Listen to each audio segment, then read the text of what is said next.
बात मानकर वन को आए हैं।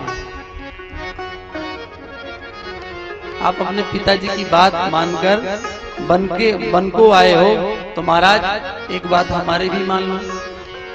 नाथ शैल पर कपिपति राई, सो सुग्रीव दास तब आए, तहि सननाथ मैत्री की जय। आप अपने पिताजी की बात मानकर वन तक आए हो, तो मेरी भी बात मान के सुग्रीव से मित्रता कर लो। कहा मैं ये मर्म जानता हूं कि ये ब्रह्म आज्ञा देने वाला नहीं, बात मानने वाला ब्रह्म है, इसलिए कहे तुम्हारे मर्म में जाना। एक मर्म की चर्चा गोस्वामी जी भी करते हैं यहीं पर। कौन से?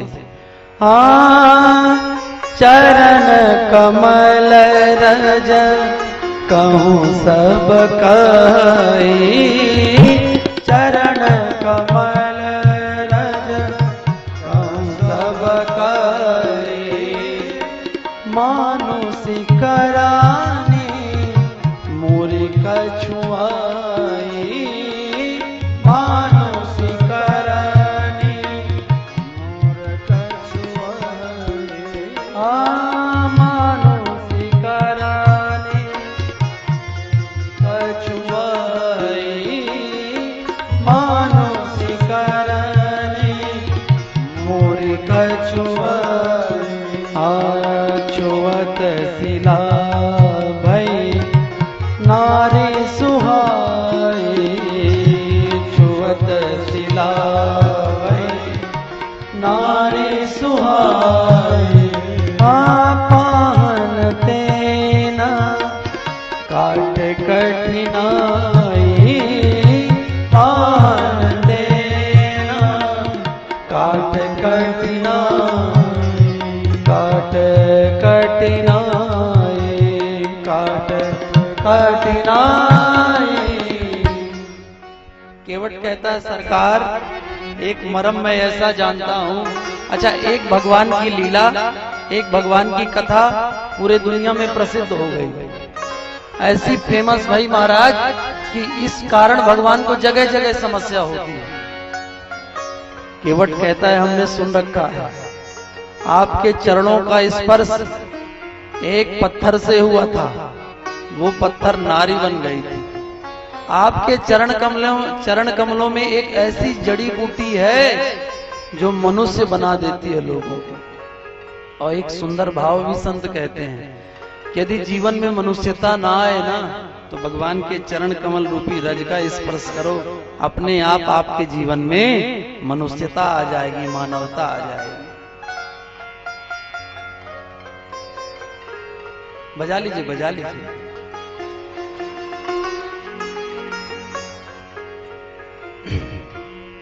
केवट ने कहा सरकार मैं आपके मर्म को जानता हूं, मैं आपको नाव में तभी बिठाऊंगा जब आपके चरण धुलूंगा। क्यों? कहा आपके चरण स्पर्श हुए थे पत्थर से और वो पत्थर नारी बन गई। अच्छा, नारी बनकर रुक भी जाए तब तो ठीक है, तरन्यू मुनि घरनी हुई जाई, अब बाट पर मोरी नाव उड़ाई। नारी बनकर मेरे पास रुक भी जाए तो चलेगा, वो तो बाबाओं जी के साथ चली जाती है, इसलिए महाराज मैं बिना चरण धुले आपको नाव में नहीं बिठाऊंगा। और दूसरी बात ये महाराज, मैं आपके चरण इसलिए धुलूंगा कि यदि आपके चरणों से स्पर्श मेरी नाव का हुआ, वो नारी बन जाएगी तो समस्या खड़ी हो जाएगी। क्या समस्या खड़ी हो जाएगी? कहा समस्या ये खड़ी हो जाएगी, घर में अभी एक देवी जी हैं जिनके 4 लाला हो गए हैं, उन्हीं का पेट पालना मुझे मुश्किल हो रहा है। अब दूसरी देवी जी आ जाएंगी तो महाराज मैं तो मर ही जाऊंगा। गुरु जी हमारे एक कथा सुनाते थे कि एक भगत जी थे, पंडित जी थे, उनके एक नहीं 2 ब्याह हुए। पंडित जी के 2 ब्याह हुए और घर जो था छोटा सा था, एक पत्नी नीचे रहती, एक ऊपर रहते हैं। तो अब पहले ब्याह हुआ था जिसका, वो नीचे रहते, अब पंडित जी को मजबूरन उसके साथ नीचे रहना पड़ता, बेचारे ऊपर जा ही ना पाते, मिल ही ना पाते उससे। तो एक दिन क्या हुआ कि जो नीचे रहती पत्नी वो गई, कहीं दूर चली गई। तो पंडित जी को लगा आज चली गई है, चलो ऊपर वाली से मिलके आते हैं। अब जैसे महाराज सीढ़ी पे चढ़े तो वो नीचे वाली पत्नी आ गई। अब आधी दूर चढ़े ही थे कि ऊपर वाली भी आ गई और नीचे वाली भी आ गई। अब ऊपर वाली ने हाथ पकड़ा पंडित जी का, अपनी ओर खींचना चाहा। अब नीचे वाली यही कहीं कहां चले जा रहे हो, उसने पैर पकड़ा।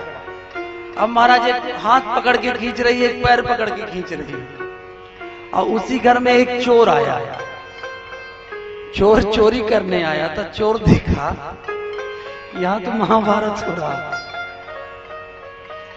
चोर कहा कि मैं चोरी करूं कि इनका दृश्य देखूं।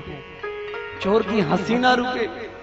अब महाराज वो रात भर ऐसे कभी वो नीचे जाए, कभी ऊपर आए, कभी नीचे जाए, कभी ऊपर आए। पंडित जी तो एक हाथ नीचे की ओर बढ़ गए, एक हाथ ऊपर की ओर बढ़ गए। अच्छा चोर, अब सुबह हो गई, अब वो चोर देखता रहा। चोर संभवतः पकड़ लिया गया, लोग आए चोर को पकड़ लिए, चोरी कर रहा था। राजा के पास ले गए, पंडित जी के यहाँ चोरी करने गया था। अच्छा दंड दिया जाए भाई, इसे क्या दंड दिया जाए? चोर ने कहा महाराज जो दंड देना होगा तो दे देना, पर ऐसा दंड नहीं देना कि मेरा 2 ब्याह हो। अभी अभी हम देख कर आ रहे हैं, ऐसा दंड मुझे नहीं देना कि मुझे 2 ब्याह करना पड़े। अभी अभी एक पंडित जी का 2 ब्याह हुआ है, उन्हीं के घर में फंसा था। महाराज जीना मुश्किल हो जाता है। तो मानो केवट यही कहना चाह रहा है, महाराज एक है वहीं पर्याप्त है, उसी से मैं पार नहीं पा रहा हूं, दूसरी आ जाएगी तो भला क्या करेगी, मैं कह नहीं सकता हूं। इसलिए महाराज मैं तो आपको तभी नाव में बिठाऊंगा जब आपके चरण धुलूंगा। और दूसरी चीज, यदि नाव तरनी मुनि घरनी हो जाए, बाट परी मुई नाव उड़ाई, तो समस्या ये हो जाएगी कि न नाव मिलेगी न नारी, मैं अपना खर्चा कैसे चलाऊंगा, मेरी जीविका पर आ जाएगी। इसलिए सरकार पद कमल धोई चढ़ाई, नावन नाथ उतराई चाहूं। ये मत सोच लेना कि मुझे कुछ चाहिए, मैं उतराई नहीं लूंगा, बस मेरी चाह इतनी ही है कि आप अपने चरण धुल दो। राम जी ठठा के हंसे। अच्छा अभी तक राम जी रो रहे थे, दुखी थे, पूरा अवध समाज रो रहा था। मैया कौशल्या रो रही थी, महाराज दशरथ रो रहे थे, सुमंत्र जी भी अभी रो रहे थे। पर ये ऐसा केवट मिला भगत कि राम जी को हंसने के लिए मजबूर कर दिया, हंसने के लिए नहीं बिहसने के लिए मजबूर कर दिया। सुन के वट के बैन प्रेम लपेटे अटपटे बिह से